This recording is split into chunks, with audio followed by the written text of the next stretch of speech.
Welcome to episode 327 of Hot Media with Bob Mann. Every week on this podcast, we discuss the hottest content and the hottest controversies in media.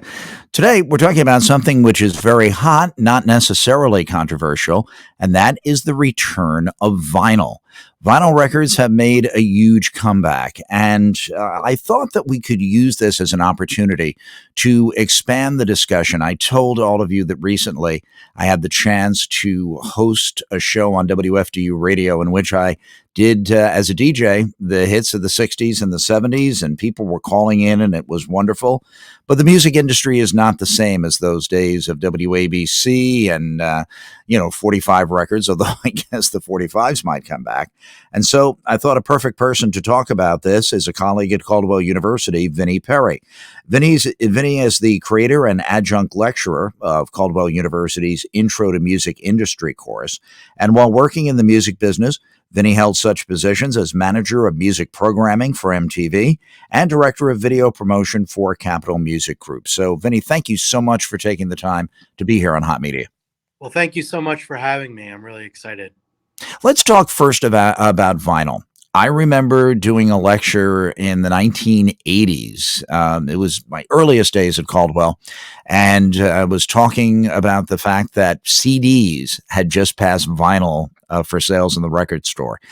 You usually think that, your technology will fade and there'll be something new, but it's rare for a comeback. What is so attractive about vinyl? I think it's the experience. I think that the interesting thing is in 2020, vinyl sales outsold CD sales. And where big box retailers like Walmart and Target and Best Buy got rid of their aisles of CDs, they actually started to offer, in the past 15 years or so, now those aisles are filled with vinyl records. And I think it has something to do with music lovers want the experience of vinyl. They want the big tangible product. They want to be able to look at the artwork. They want to put the, the record on the platter and drop the needle and be a part of that experience of it all. And open up the gatefold and look at the lyrics and things like that. So I think it's a more uh, it's a deeper experience than just streaming a song per se. We're comparing them to CDs, but the main way to get your music now is streaming. I guess people will continue to stream, to use Spotify, to use Pandora, but simply have a different experience with vinyl. It's not replacing anything. It's not making a total comeback. Would you say that it's just part of a bigger picture? Yeah, it's certainly not going to replace streaming. Streaming still makes up 83% of the music industry revenues. In terms of physical product or a physical format, vinyl is kind of the hottest. Go figure, is like now the hottest physical format, but that really only makes up about 10% of revenues in the industry. So, I think vinyl is kind of more of a, maybe a Sunday afternoon kind of thing, where you're just kind of hanging out at home on a rainy day and you want to turn on a record. It's definitely nothing that's going to replace streaming and, the convenience and portability of streaming. You're not going to beat that. And furthermore, the access to the amount of music you get when you stream, um, you can't beat that. And I guess vinyl can be your favorites, the things you love the most, maybe things you even inherited from a parent or a grandparent, and play it. Of course, it still crackles and it still pops, and you got to handle it carefully and you get scratches. Is that in some kind of weird way part of the appeal? I think it really is. Like I said, I think it's kind of a whole immersive experience. It's almost, if you get a really good record, like Synchronicity by the Police, and you listen to that record and how well that record is produced, and you hear the subtle, not to be corny or anything like that, but you really hear the subtle nuances and the different timbres of the instruments and things like that. It really kind of makes you feel like you're inside the music more. And that record to me is an example of a kind of a masterpiece in terms of recording production and things like that. So I think that's the kind of experience you're going to have with vinyl as this sort of living, breathing thing compared to just clicking on a stream or a file or something like that. Yeah, it's not background music. It really gets it into the foreground. You spend some time with it, with an album, maybe 45 minutes or so, and you can make an afternoon of it. You gave me a perfect segue, though, Vinny, to talking about 10% of the revenue of the music industry. Let's talk about the music industry because for some boomers, we may not think of it as it really is because we think of the old days. We think of AM radio for top 40, FM for the heavy, deep album cuts, tracking the albums. We think of traditional record stores and music recording companies. And it's different these days because of the internet, because of YouTube, because of TikTok. What is, without having to go through your entire 3 credit course, the basic business model of music and how it's done and how it's disseminated and how a musician tries to make a living?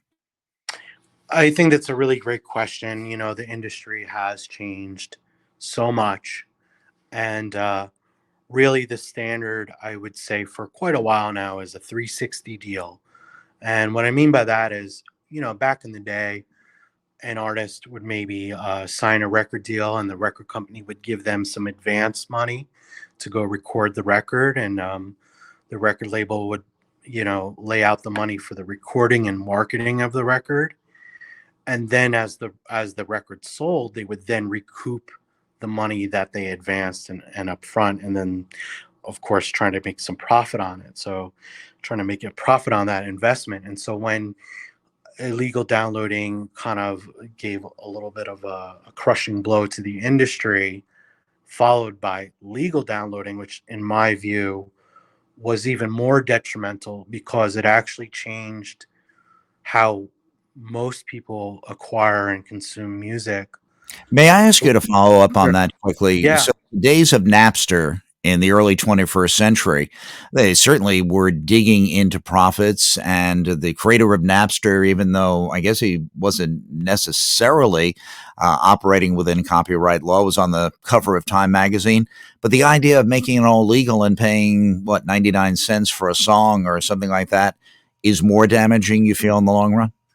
absolutely. Because with illegal downloading like Napster, I would say that maybe, let's say 30 to 40% of the US population was getting their music through illegal downloads. Whereas when legal downloading and iTunes really became the standard, and people started to, okay, I'm going to download songs onto my smartphone, on my iPad, and etc.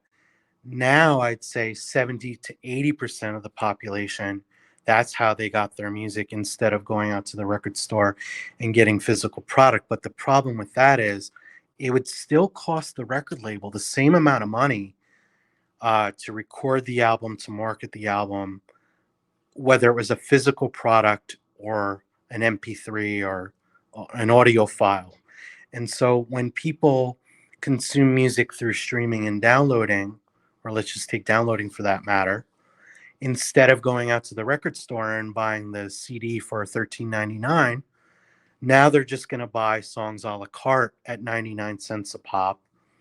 And then the record label is going to make maybe 30 cents off of that 99 cents compared to if people were buying the album for 13.99, the record label would make $7.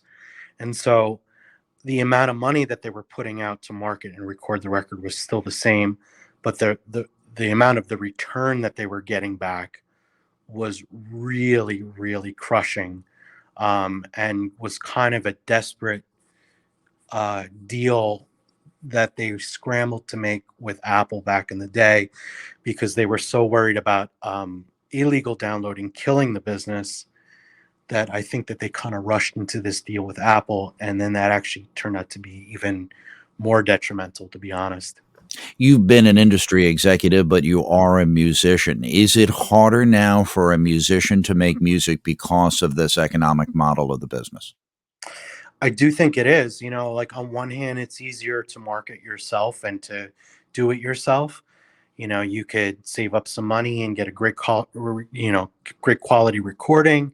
You can promote yourself via social media and things like that. But the problem is that's all way oversaturated. How do you stand out among thousands of other artists on social media? How do you cut through all that noise?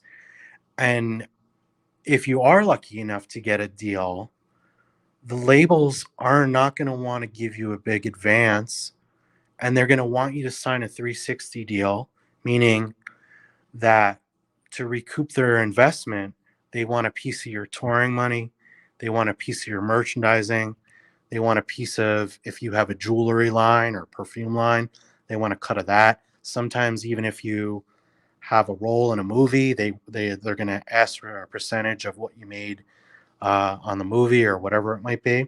So it's way harder. An artist is really not going to make money off of selling their music. It's really touring, merchandising, and etc. that is their bread and butter. And the labels are going to cut into that because they're trying to make their money back. You know, What is the impact of YouTube? The fact that your music's out there, you might get famous, but it's for free for most people. I guess it is the opportunity is there to create your own YouTube channel. How much of an impact does YouTube and TikTok also? How much do they play? well, I think they play a role, and I think that it's great for an undiscovered artist or emerging artist. I believe that Justin Bieber, the way he was discovered was through YouTube. So obviously there are some success stories that have come out of YouTube and social media for legacy artists and things of that nature. There's a constant battle with users and content and the labels and the artists in the way of,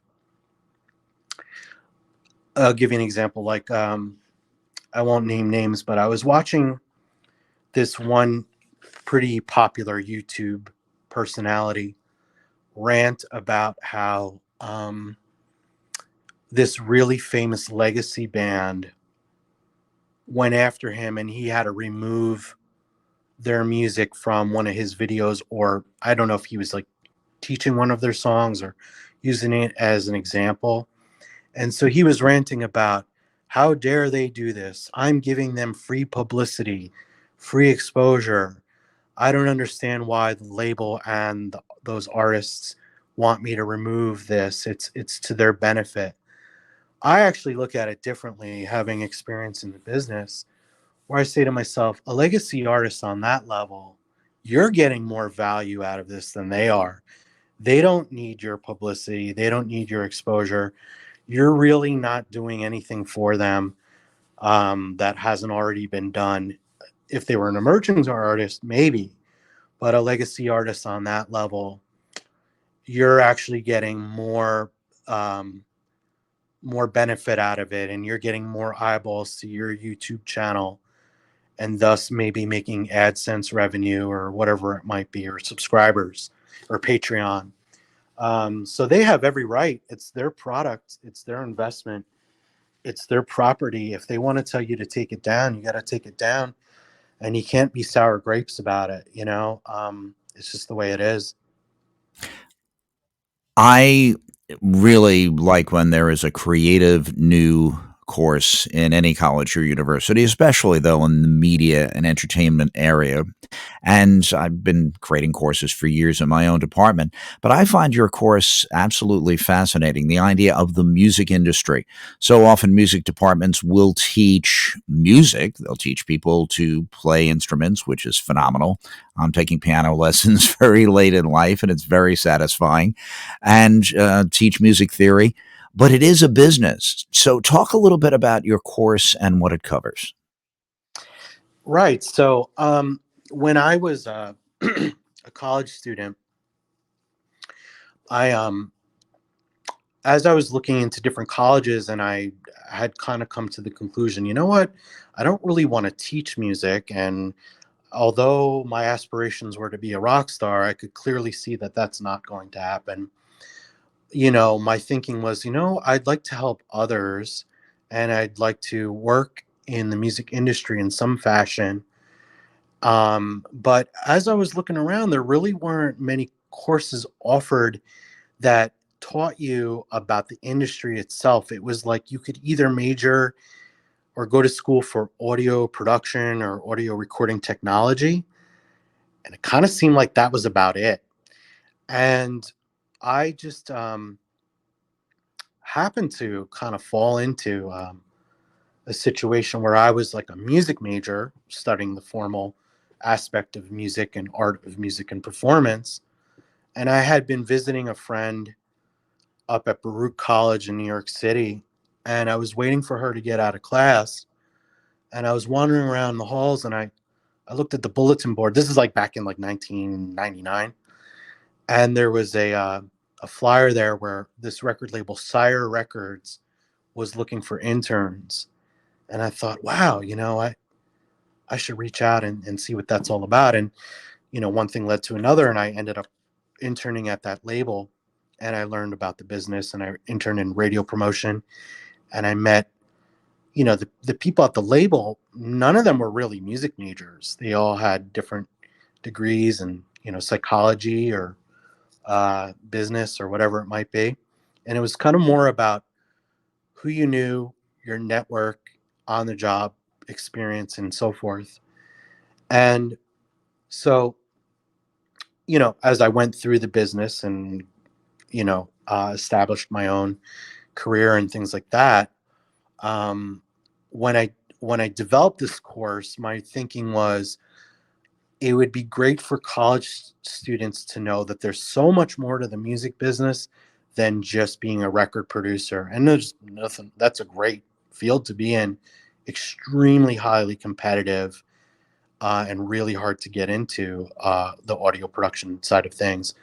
But there's this whole nother world that I think that a lot of people are not aware of, that deals with the marketing of music, deals with the licensing of music, deals with music supervision, music being placed in movies and television and so forth, and that kind of thing. So my course here at Caldwell kind of deals with the overall industry and what the purpose of a record label is and what the different departments do, what, the different facets of the industry and the different careers that are out there, um, and content creation and that sort of thing.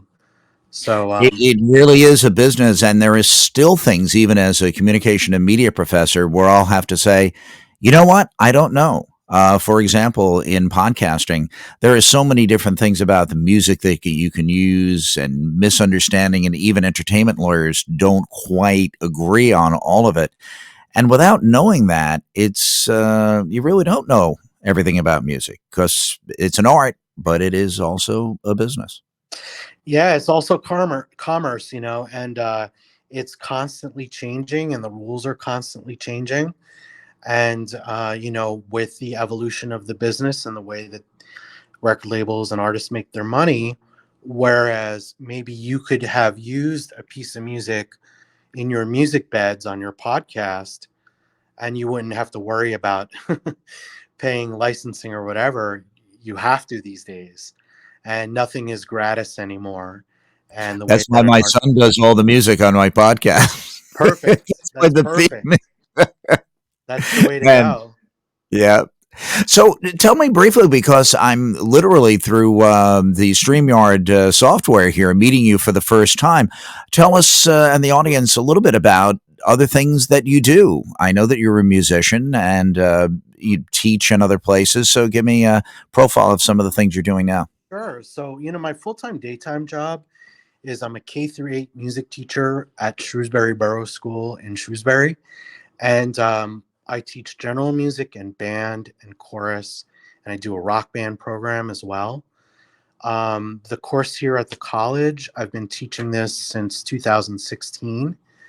And so for me, it's really fun because I get to straddle like all aspects of music. from the performance of it to the history of it, music literacy, also the industry, the marketing side of it, and so on. I really have to stay on my toes and do a lot of research for the college course because, like I said, the industry is constantly changing, and you really can't rest on your laurels as to what it was like in 2009 because the landscape is totally different now, or for 2016 for that matter. Within a year or two, um, everything changes completely, and you really got to stay on your game with that, which is fun for me. I enjoy that kind of thing and staying in contact with old colleagues and, you know, keeping my ear to the ground as to what the latest trend is and how people are consuming music and that kind of stuff. Well, I have to say that I would really like to have you back here on the program sometime as we talk about music in the mix of all the other things, journalism and coverage of politics and movies and all of the rest here on Hot Media. I would love to have you back, Vinny. I would love that too. Thank you so much. That's our latest guest, and I think soon to become one of what I call the usual suspects, Vinnie Peri, who, among many things as a musician, has created this great course where I teach at Caldwell University called Intro to the Music Industry. Vinnie, our guest right here on this episode of Hot Media. Vinny, just hang on there while I just do the close, and then I'll stop the recording, and then I just want to talk to you just briefly, okay? Okay. And if you're new to Hot Media, right now, if you're watching on YouTube, you see that we just had the graphic up because this is an audio-only episode, and this is primarily an audio podcast on all the major platforms, Spotify, Apple Podcast, Audio, Odyssey, etc.